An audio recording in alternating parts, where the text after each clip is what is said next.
Hello and welcome to Mabina TV. So for now, I'd like to look at will Raila Odinga team up. This is the daily show KE where I look at the top issues in Kenya, Africa and around the world. So basically, will Raila Odinga team up with Rigathi Gachagua to make Ruto a one-term president? Remember, there are no permanent friends or enemies in politics, only permanent interests. Of course, Rigathi Gachagua spent his whole life political campaigns. In the 2022 political campaigns, Rigathi Gachagua had said that there is no way he will welcome Raila Odinga to State House. He said he will close all roads that lead to State House so that Raila Odinga does not enter State House.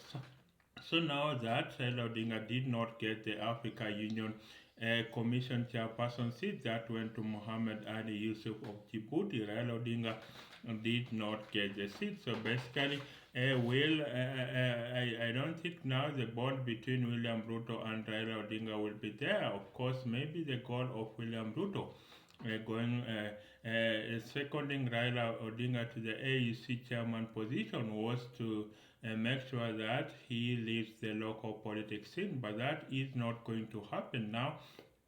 Raila Odinga will return to active campaigns this election. So basically, he will be gunning for the top seat. You can expect. I don't think that Raila Odinga is done yet with contesting for the presidency. He is not done yet. Basically, Raila Odinga will be out campaigning for the presidency in 2027, or at least he'll endorse someone, maybe Fred Matiang'i for the top seat in 2027. Of course, that is assuming that Raila Odinga himself will not run. So, of course, for the sixth time, this time Raila Odinga considered said democracy had been tested and basically was found to be working in the AUC elections. Basically, this time Raila Odinga did not contest the results of the elections. So he accepted the defeat to the Djibouti candidate, Muhammad Ali Yusuf. Of course, you had the French-speaking countries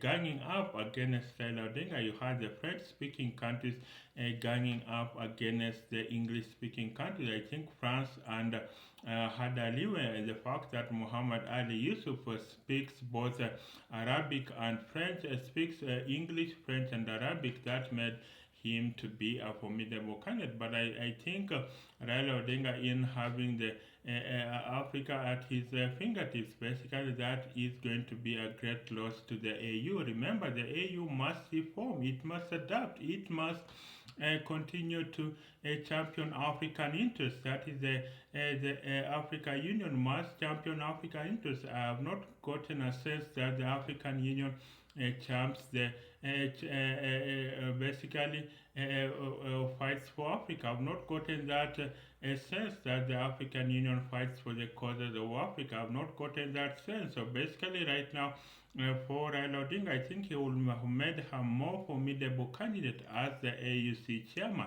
But of course, now he is not going to get that seat, that it goes to the Djibouti candidate Muhammad Ali Yusuf. So basically, now I think Africa is at a loss regarding that is the candidature of Raila Odinga. Remember, Raila Odinga says the African lion has been caged for far too long. That is what Raila Odinga says, that the African lion has been caged for far too long, and I think it is now time for it to roar. This African lion, it is only the Asian tigers that are roaring. It is only the Asian tigers that are roaring. So the African lion has been caged for far too long, and I think there needs to be some sense of purpose on what regards Raila Odinga will do. What will Raila Odinga do in order that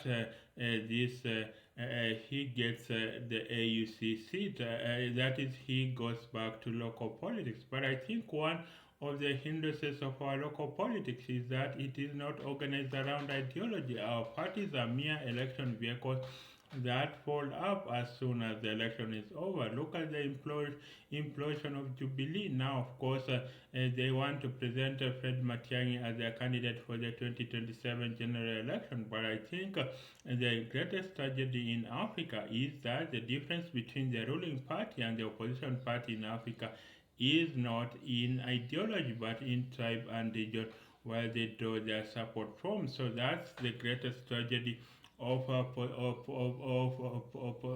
politics in Africa, and I think now that is going to be tested. Of course, you can see there are no permanent friends and enemies in politics. You can see that Raila Odinga could well work with Gazi Gachagua. Gazi Gachagua is mending fences with the Uhuru Kenyatta. Remember the Kenyatta family; they want to protect their wealth, and President Ruto basically is on a road, a quick race to match the wealth amassed by the Kenyatas and Mois. Look at the Kenyatta family. They got a check of 460 million from their 13% ownership in NCBA Bank. That is what they got a check. That is the Kenyatta family got a check of 460 million from their ownership 13% stake in NCB Bank. So you can imagine how much more they got from maybe their shares in Media Max, in Ruby Ruby Energy Company, Ruby's in Brookside, and in maybe EABL, and there are so many other companies. So you can imagine. So these are dollar billionaires. The Kenyatta family are dollar billionaires. I think according to leaked statements, Uhuru Kenyatta's brother Mohoho Kenyatta sits on boards of at least 50 companies. So if he sits on the boards of at least 50 companies, then that means they are basically very wealthy. Now William Ruto wants to match that kind of wealth. So basically he will be gobbling up public resources to his private bank accounts. Of course, it is said that I think Alias Sanjoho is worth 2 billion shillings, Salim Davadi about 4 billion shillings, and then of course William Kabogo about 2 billion shillings. But what of William Ruto? Maybe even 100 billion shillings. We just don't know. He doesn't. That is why he is not the right candidate to fight corruption. That is William Ruto. I don't think he is the right candidate to fight corruption. So basically, this is corruption will continue unabated. So basically, that is what corruption will do to Kenya. It will continue unabated, and I think if it goes on this way, and then if it goes on this way, then basically I think President William, I think opposition leader Raila Odinga will gain political momentum, but I don't know whether he will run or he will endorse a candidate.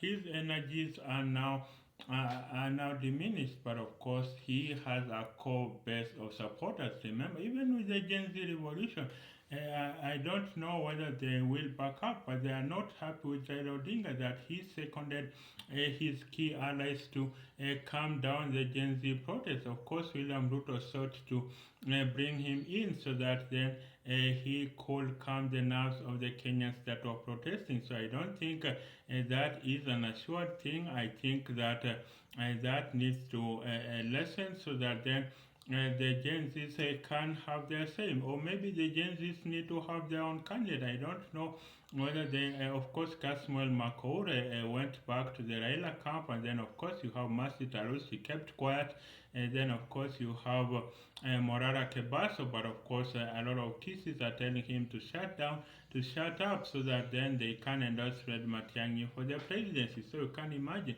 how the Gen Z candidates are facing protests. But I think even Mukisa Kitui says the social media activism that Kenyans have been embarking on is a very much welcome, is very much welcome. That is the kind of social activism that is going on, that is very much welcome. So what is Raila Odinga going to do basically so that he can leverage? Of course, don't rule him out. Of course, the South Africa's firebrand politician Julius Malema has told Raila Odinga to basically stop it. That is, he has done too many times, and basically he should stop it. Remember, Julius Malema got into a Twitter fight with Elon Musk. Of course, Elon Musk calling him an international criminal. That is what Elon Musk calls this South African firebrand opposition politician, Julius Malema. So I think, number one, Raila Odinga could gather the resources he needs for the president. I think you need about 10 billion shillings to campaign for the presidency, a minimum. So that will mean that Raila Odinga has to make sure he has the 10 billion shillings needed to campaign for the presidency. I think that one he will get, and then have a cold calculating nature. I think Raila is not cunning as Ruto is. I remember Ruto defeated the deep state, and so now he will be the incumbent president. So it will be so hard to remove him from power. Basically, William Ruto is defeated the deep state. Whether he bribed the IBC officials is another matter altogether. But remember, he is cold calculating. Basically, defeated the government candidate, that is Raila Odinga, and of course some are saying that Uhuru did not campaign for Raila Odinga that much. So the Raila Odinga errand boys thought they had the deep state on their side, but then of course Raila Odinga just did not campaign hard enough. So basically, I think Raila Odinga lacks organizational structure. I think being cold and calculating and Raila Odinga is not, you cannot use those in the same sentence. So basically, but of course, Martha Karua said she will also vie for the presidency. So I think right now Mount Kenya will not vote for Ruto. That is basically it. Mount Kenya will not vote for Ruto. So basically, Ruto is looking at a repeat of 2007, where it was maybe the rest of Kenyans against Mount Kenya, but of course without violence this time. So basically, William Ruto is looking to shore up votes in all areas of Kenya except in Mount Kenya. And I think even the MPs that support, the politicians from Mount Kenya that support William Ruto will have a hard time in 2027. So basically, you can't be sure that Mount Kenya, Ruto has lost the Mount Kenya vote, and that's going to be something very significant. That is Ruto basically losing the support of Mount Kenya, and of course that Kalenjin Kikuyu brotherhood, I think it's irreparably broken. It will not come back, and I think that is now a new alliances will be built up. And I think it's going to be very tricky for William Ruto because he got 47% of the votes from Mount Kenya. That's what he got. So basically, Raila still has his support intact. That is, Raila Odinga has his support intact. So it will be up to it will be up to now William Ruto to try and add up his votes. Unless he's going to rig, he's going to be defeated very badly. 47% of the votes, that's nearly 3.5 million, 3.4 million votes of the 7 million votes he got came from Mount Kenya. So you can see that that's quite a significant chunk. But for Raila Odinga, his key constituencies remain. He got nothing in Mount Kenya, and so Raila Odinga will be on the upper echelons if he contests for the presidency. Fred Matiang'i has to hope that Raila Odinga will maybe pull behind him. But of course, for Raila Odinga, I don't think he's done with politics yet. Those who are writing Raila Odinga off should know that he is not done with politics. But I think that is just the nature of Kenyan politics, that people don't get elected on their ideology. People don't get elected. People don't get elected on what they promise their people. That is, people don't get elected on what they promise their people. People get elected based on tribal identity. If you are Kalenjin, then basically you vote for Ruto. If you are Kikuyu, you look for Gachagua. So then the other thing is about Kithure Kindiki. What will be his role? I don't think he will unite Mount Kenya. Kithure Kindiki comes from a lesser tribe, comes from a small tribe, that is Tarakaniti. It is the Raka people are very much minuscule in the larger Mount Kenya politics. So of course Mount Kenya East and Mount Kenya West. So basically if it's not a Kikuyu candidate, then basically it will be very hard for William for Kithure Kindiki to secure the Mount Kenya vote. So that is Kenyan politics as it was. So that is how Kenyan will vote in the next elections. And I think we just need to move to politics of ideology. If we don't move to politics of ideology, then I think we will be having a very rough time. We will be having Kenya. Remember, Kenya by now should be a $1.6 trillion economy. That is what Kenya should be, a $1.6 trillion economy. But we are a party that is to $200 billion economy, all because of the corruption, the lack of leadership we have, the lack of vision bearing among our leaders. That's why Kenya is a party for $200 billion economy instead of being, I think, I think, a $1.6 trillion economy. So I think we need to be able to do, and I think that's the way to be able to resuscitate. So do you think Raila Odinga will make Ruto a one-term president? Will Raila Odinga make Ruto a one-term president, or whether he vice himself or he backs another candidate? And I think maybe Ruto has realized this. That is why he is securing votes from other areas of Mount Kenya. But remember, the Ruto inner sanctum of power, the Ruto errant boys are saying there has never been a one-term president, and Ruto is not going to be one. That is what they are saying, that there has never been a one-term president, and President Ruto is not going to be the first. That is what the Ruto errant boys are saying. And so what do they mean? So they will use all hook and crook in order to be able to rig their way in, so that then they can get this second term. Of course, that's what they're saying. But remember, in Africa, it's very hard to beat an incumbent president. But it's happening. I think incumbent presidents are losing elections in Africa. You have in Malawi, Lazarus Chakwera beat the ruling party candidate, that is Peter Mutharika. You had in Zambia the ruling party candidate, that is Edgar Lungu, lost out to the opposition candidate Hakainde Hichilema, and of course in Ghana, you remember that is the ruling party candidate, that is Muhammadu Baumia, lost out to the incoming president, that is John Mahama. So I think in Africa, the opposition candidates are beginning to win elections, and that's a good thing, that the opposition candidates are beginning to win elections. So that should strengthen democracy in Africa if opposition candidates are going to be winning votes, and that's the way to be able to stabilize Africa. That's the way to be able to remake politics in Africa. We need to move away from politics to governance, and so if William Ruto becomes a one-term president, then basically it is going to strengthen opposition politics in Africa, and I think that is why then the IBC must be reconstituted. As a matter of fact, for the Gen Zs, what do they need to do? So, of course, this social media activism has to go beyond social media activism.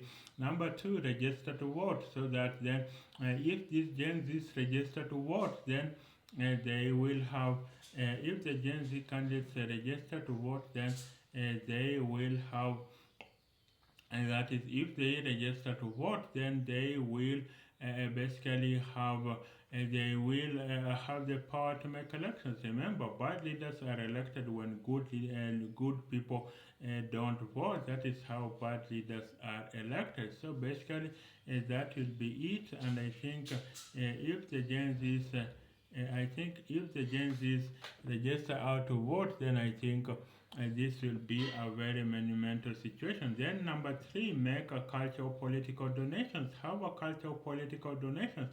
If we have a culture of political donations, then poor candidates that but have visions for the vision for the country will be elected. That is poor candidates that have a vision for Africa will be elected, and that is how I think we will be able to that is how I think we will be able to.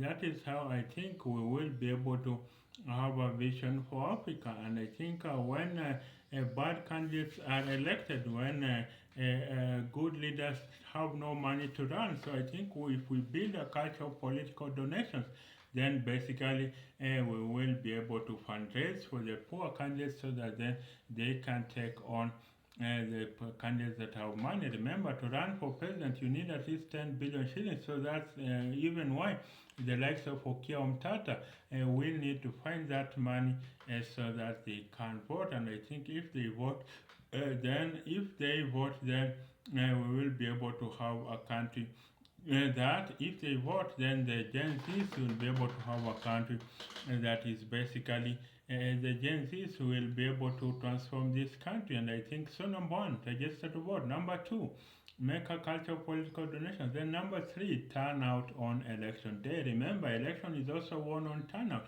Remember, Nyanza province had a turnout of about 65%. If they had a turnout of 90% like Mount Kenya, then basically Raila Odinga will be in instead. So I think Raila Odinga supporters failed him because they don't turn out to vote. They basically don't turn out to vote, and that's what makes the Mount Kenya and that's what makes Mount Kenya so little, because they usually come out in millions to vote. But I think for Nyanza, they had a turnout of about only 70%. Raila Odinga strongholds. Look at Coast, where the turnout is just about 55% or 60%.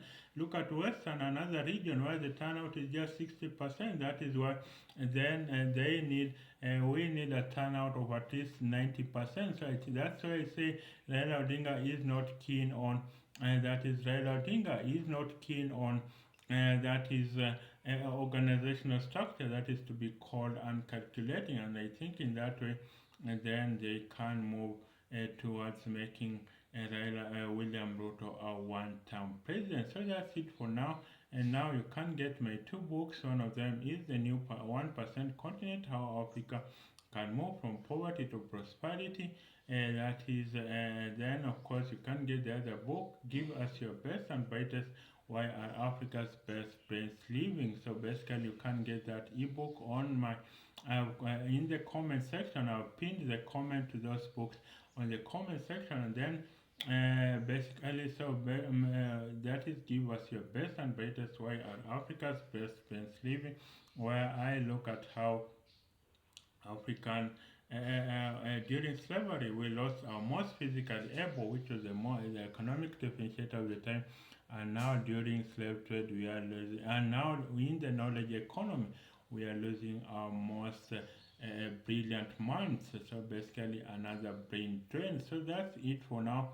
That is it for now. That is and now you can like, share, comments, and subscribe to this YouTube channel. So bye for now.